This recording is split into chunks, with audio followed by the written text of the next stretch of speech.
Wrapped in the bright morning sun, Beverly arrives, her face glowing with anticipation, ready to start her day. Must walk, talk, dance, and be energetic. A wide, radiant smile blooms across Beverly's face, reflecting pure, unadulterated joy. With each eager step, her backpack bounces, a rhythmic dance of excitement accompanying her approach. The playground is alive with the promise of games and laughter, a haven under the cheerful sun. She can almost taste the freedom and exhilaration as she heads towards the slide. Beverly walks toward the towering slide, the metal gleaming under the sun.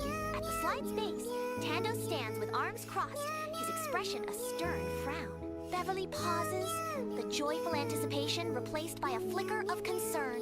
The vibrant colors of the playground now seem to clash with Tando's somber mood. A silent question hangs in the air as Beverly approaches uncertainty in her steps. Beverly bravely climbs the ladder, each step taking her higher towards the slide's peak. Tando strategically blocks the slide with a smug look. Beverly's stomach turns with a knot of anxiety as she sees Tando. "You can't come down this slide," Tando declares, asserting his dominance.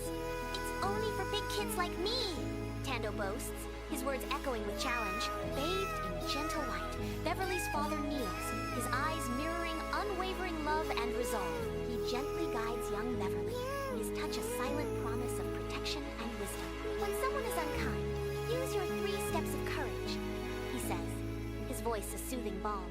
"Step 1, use your voice," he instructs, his words instilling bravery and self-worth. "Step 2, walk away if they don't change," he continues, teaching the strength of self-preservation. "Step 3, tell someone you trust," he concludes, fostering a bond of unwavering support and safety. At the base of the slide, Beverly gazes up, her eyes meeting Tando's, who is purposefully obstructing the path. The bright colors of the slide contrast with the serious expression on Beverly's face. Beverly's voice carries a note of gentle appeal. "Tando, please stop." She tries to reason with Tando, her words carefully chosen. "It's not nice to block the slide." Beverly advocates for fairness, her plea clear. Everyone deserves a turn. At the slide's peak, Tando's frown is deeply etched, a storm brewing behind his eyes. Beverly gazes up, her face a canvas of disappointment and unspoken sadness. The colorful slide looms, a silent witness to the unfolding drama above. Tando's defiant words cut through the air. "I don't care, I said no." Silence hangs heavy, amplifying Beverly's unspoken sorrow. Beverly pauses near the sandcastle area, her gaze drifting back, a silent question hanging in the air. She steps forward, her attention drawn to 2 children, Sam and Lindy, engrossed in their sandy creation. Beverly watches the children build their castle, a sense of resolve in her eyes. Turning away, Beverly announces, "Okay, I'm walking away now," her words carrying a weight of unspoken intent. Near the classroom wall, Beverly draws with chalk, lost in her world of innocent play. The afternoon sun casts long shadows, painting the scene with a peaceful, idyllic light. A figure appears in the distance, disrupting the tranquility. Tando approaches. Beverly pauses, chalk in hand, a flicker of unease crossing her youthful face. The air grows heavy as Tando closes the distance, his shadow looming large. In the charged silence, the chalk drawing stands as a fragile symbol of lost innocence. Tando's foot sends up clouds of dust, each kick a small act of defiance against the colorful chalk art. The vibrant drawings become muted, obscured by the settling dust. A sneer curls Tando's lip as he declares, "These drawings are ugly." Beverly's world seems to shrink, the joy of the drawings fading. As Tando's words cut deep, Beverly rises, her face etched with both worry and understanding, a silent plea in her eyes. Her voice, soft yet firm, cutting through the noisy playground. "Tando, please stop," she implores, her expression gentle but unwavering. A shadow of disappointment crosses her face as she speaks. "I don't like it when you ruin our drawings," she says, her words laced with kindness. "We're trying to play nicely," Beverly adds, her voice a soothing balm against the chaos. Tando shrugs dismissively, his laughter echoing against the classroom wall. Beverly, left in the wake of his departure, brushes off her dress with a defiant air.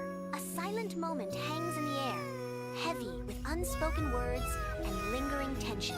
The harsh sunlight glares on the brick wall, casting long, stark shadows around Beverly. Beverly halts before the imposing classroom wall, a stark backdrop to her inner turmoil.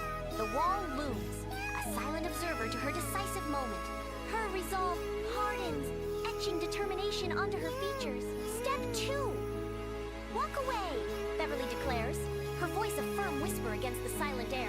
With newfound purpose, she prepares to turn her back on what was embracing the unknown ahead. In a bright, welcoming classroom, Beverly seeks out Miss Gugu, her expression a mix of hope and determination. Sunlight streams through the windows, illuminating the colorful artwork and posters that adorn the walls. Miss Gugu looks up, her warm smile a beacon of encouragement in the bustling classroom. Beverly approaches, ready to share her thoughts in the inviting atmosphere. Beverly stands before Miss Gugu's desk, her small hands clasped tightly, a picture of nervous resolve. Her voice, barely a whisper, fills the classroom with a tale of playground injustice. I tried asking Tando nicely 2 times today, she recounts, her brow furrowed with frustration. He messed up our drawings, and he won't let kids use the slide, Beverly says. Miss Gugu kneels, her gaze meeting Beverly's, a soft attentiveness etched on her face. She listens, a gentle nod accompanying Beverly's hesitant words. Thank you for telling me, Beverly, Miss Gugu says, her voice a soothing balm. You did the right thing. That is very brave, Miss Gugu says. A sense of warmth spreads through Beverly, chasing away the shadows. Inside the classroom, Miss Gugu approaches Tando, her footsteps echoing softly. Tando's face is set in stubborn defiance, his jaw tight with resistance. A subtle shift occurs as Miss Gugu speaks. Tando's resolve wavers, his shoulders slump, a silent acknowledgement of defeat, replacing his earlier defiance. Tando shuffles in the sand, his hesitation palpable as he approaches Beverly. His eyes dart nervously around the vibrant playground, avoiding Beverly's gaze. He fidgets, the weight of his unspoken apology heavy in the air. Gathering courage, he speaks softly, his voice barely a whisper in the playground's din. Beverly, he begins, the apology hanging tentatively between them. I'm sorry. I didn't know it hurt your feelings, Tando confesses, shamefaced. Sunlight streams through the leaves, painting the playground in shifting patterns of light and shadow. Children's laughter rings out, a symphony of joy filling the sunny air. A moment of quiet understanding passes between them. Beverly's voice, soft but sincere.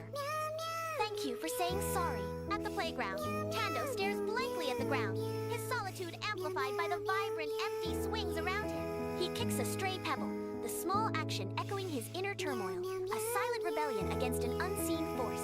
His voice barely a whisper. He confesses, my big brother pushes me around at home, so I don't know. He pauses, lost in thought, the weight of his words hanging heavy in the air. With a hint of vulnerability, he concludes, I thought being tough was good, revealing his struggle to understand strength. Sunlight floods the playground, a symphony of children's laughter filling the air. Beverly watches the children, a gentle smile gracing her lip. She approaches a child, extending a hand in friendship, her voice soft and inviting. She says, it's better to be kind. We can play together if you want, Beverly offers, her eyes sparkling with warmth. Sunlight paints the playground with shifting shadows as Tando's face begins to brighten, hope flickering in his eyes. A hopeful question escapes Tando's lips, barely a whisper. Really? Beverly's voice rings with certainty and warmth. Of course!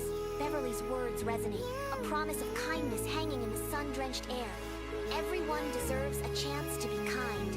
Under a bright, open sky, Tando stands patiently at the playground slide, awaiting his turn. He is careful not to obstruct the path of other children. A sense of serene harmony permeates the playground.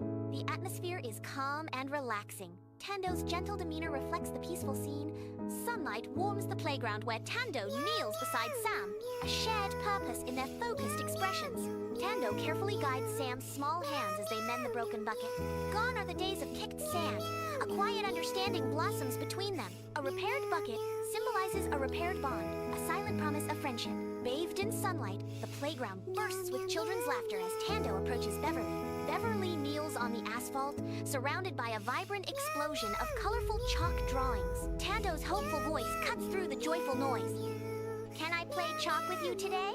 Long shadows stretch across the ground as Beverly looks up, her answer hanging in the sunny air. Beverly and Tando work side by side, their chalk strokes bringing life to a vibrant mural on the classroom wall. 3 bold footprints take shape, each carefully labeled. Step 1, Step 2, Step 3. Step 1, use your voice. Step 2, walk away. Step 3, tell someone you trust. Echoes in the air. Miss Gugu approaches, her face radiant with pride and encouragement. That's beautiful, children. Beverly, you truly used your 3 steps of courage.